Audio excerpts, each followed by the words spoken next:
আর সকালবেলা ঘুম থেকে উঠে সমস্ত কাজ গুছিয়ে আগে জামা কাপড়গুলো কাচে দিয়ে দিয়েছি। দেখলাম আকাশটা বেশ পরিষ্কার। এই সময় না দিলে না জামা কাপড়গুলো শুকনো হবে না। এমনি তো কাচাকুচি হয়, আর ছুটির দিন পড়লে না বেশি জামা কাপড়গুলো থাকে। সেই জন্য সকালবেলা হতেই জামা কাপড়গুলো দিয়ে দিয়েছে সোফা থেকে, সমস্ত কিছু কভারগুলো খুলে নিয়েছি। আর মাও চলে এসেছে। ততক্ষণ আমি ছাদে যাই। আর ছাদে এক সপ্তাহেরও বেশি কবাট খোলা হয়নি। আজ ভাবলাম একটু কবাটগুলো খুলে দিই, কারণ রোদ্দুরটা হয়েছে। বৃষ্টির জন্য কি করব, ছাদে তো প্রয়োজন নেই, জামা কাপড় মিলতেই আসা হয়। এই যে গানের ঘরটা, অনেক দিন দরজা ফরজা কিছু খোলা হয়নি, আর রেয়াজও অনেকদিন করা হয়নি। ছাদে যে পাখিগুলো আসে না, ওদেরকে খেতে দেওয়া হয়নি, কেননা বৃষ্টির জন্য ওরাও আসতে পারেনি। আর ওরা আমাকে দেখে না, দূর থেকে দেখেই ছুটে চলে এসেছে। এত ভালো পায়রাগুলো না, দেখেই খাবার খেতে চলে আসে। আর আমাকে না খুব চিনে গেছে, জানো তো, দেখছো। আর দুজন, আজকে বেশি জন আসেনি, অনেকদিন তো দেওয়া হয়নি। কারণ যখনই খাবার দিতে যাচ্ছি তখনই ওরা কেউ নেই, নাহলে খাবারগুলো সব ভেসে চলে যাচ্ছে। আজকে প্রাণ ভরে খাচ্ছে, এই যে। আর খুব ভালো লাগে ওরা এলে, আমার তো ভীষণ ভালো লাগে। সত্যি কথা বলতে, দরজা খুললেই আর ওরা ছুটতে চলে আসবে, যেখানেই থাকুক, যদি দেখতে পায় না ওরা ছুটে চলে আসবে। ওদের তো এমনিতে কেউ খাবার টাবার দেয়নি, যখন প্রয়োজন মনে করে কেউ তখন দেয়। খুব খারাপ লাগে, জানো তো। আর ওদের তো থাকার জায়গা ছাদ, বাড়ির কার্নিশের ভেতরে একটু লুকিয়ে থাকা, এখানে বাসা বানানো, এইসব ওদের কাজ। এবার কি, সবার জন্য ব্রেকফাস্ট বানিয়ে রেখে দিয়েছি, ফলও কাটা হয়ে গেছে। আর এই যে বাবা মাছও নিয়ে চলে এসেছে, কালকে না মাছ পাইনি। আর এদিকে ব্রেকফাস্ট করে নিয়েছি।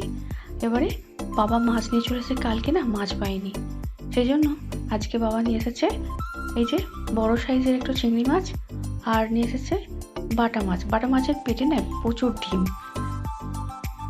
এই ডিম দেওয়া বাটা মাছ না খেতে ভালো লাগে, সর্ষে বাটা দিয়ে বা একটু পাতলা ঝোল করলে ভীষণ ভালো লাগে। মাছগুলোকে ভালো করে বেসিনের মধ্যে ছেড়ে দিয়েছি।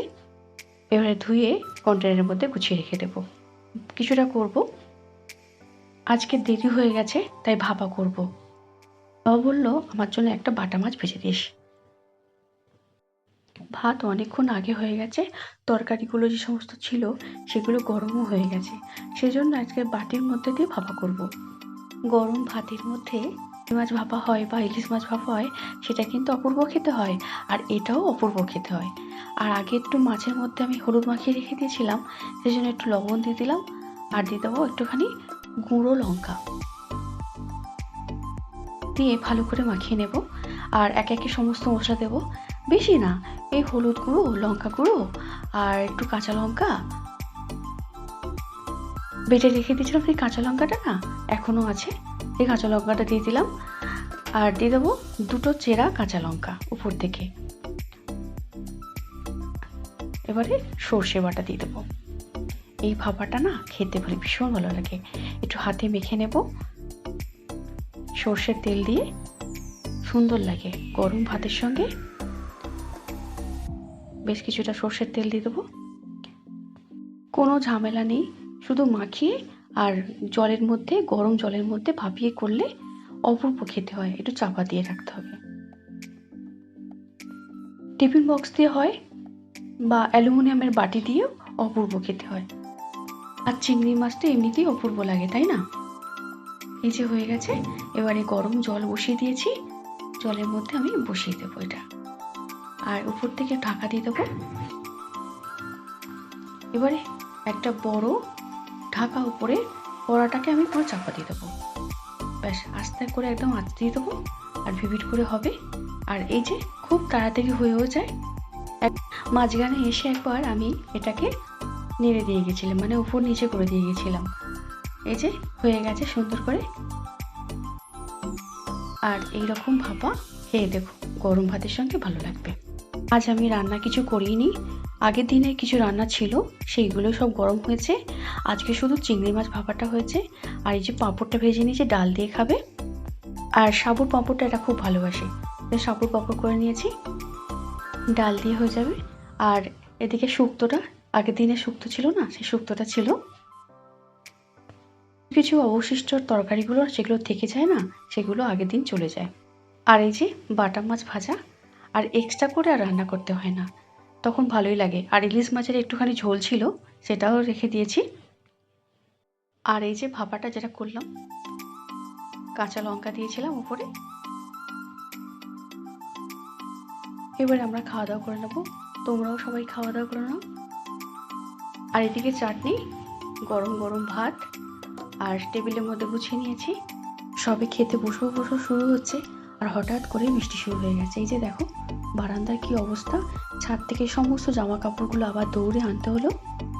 আমাদের এখানে তো আরও সাগর হয়ে গেছে, দেখো একটু নৌকা দিয়ে দিলেই না পুরো সাগর হয়ে যাবে। আর বৃষ্টি তো এক নাগাড়েই হয়ে যাচ্ছে, কন্টিনিউ বৃষ্টি হয়ে যাচ্ছে। আর চারিদিকে বাড়ি ফ্ল্যাট হয়ে গেছে না, জলটা কোথা থেকে পাস হবে। আর এই যে সমস্ত জামা কাপড়গুলো ঘরের মধ্যে একটা দড়ি খাটিয়ে মেলে দিয়েছি। বর্ষাকালে একটাই সমস্যা, জামা কাপড় শুকনো হওয়াটা। ঠিক মতো শুকনো না হলে পরা যায় না। জামা কাপড় মেলা কমপ্লিট হয়ে গেছে, এবারে টেবিলে মা খাবার সাইজ করে দিয়েছে। এবারে সব খাওয়া দাওয়া করে নেবো, দুপুর বেলা হয়ে গেছে, অনেকটা বেলা হয়ে গেছে। আর সত্যি কথা এত শুক্তোটা ভালো হয়েছে যে কি বলবো, খেতে বসে সবার ভালো লেগেছে। আর চিংড়ি মাছ ভাপাটা না সত্যি অপূর্ব হয়েছে। খেতে বসে সবাই বলছে চিংড়ি মাছটা খুব সুন্দর হয়েছে। খাওয়ার সময় যদি কেউ বলে খাবারটা খুব ভালো লেগেছে, তখন কিন্তু খুব ভালো লাগে, সবারই ভালো লাগে, তাই না? প্রশংসা সবারই ভালো লাগে। দুপুর পেরিয়ে বিকেল চলে এলো, আর এই যে বাবা খাস্তা কচুরি নিয়ে এসেছে, আমার জন্য পাস্তা আর মুসলি নিয়ে এসেছে খাবার। আজ ব্লগটা এখানেই শেষ করছি, সবাই খুব ভালো থেকো, আমার সঙ্গে থেকো।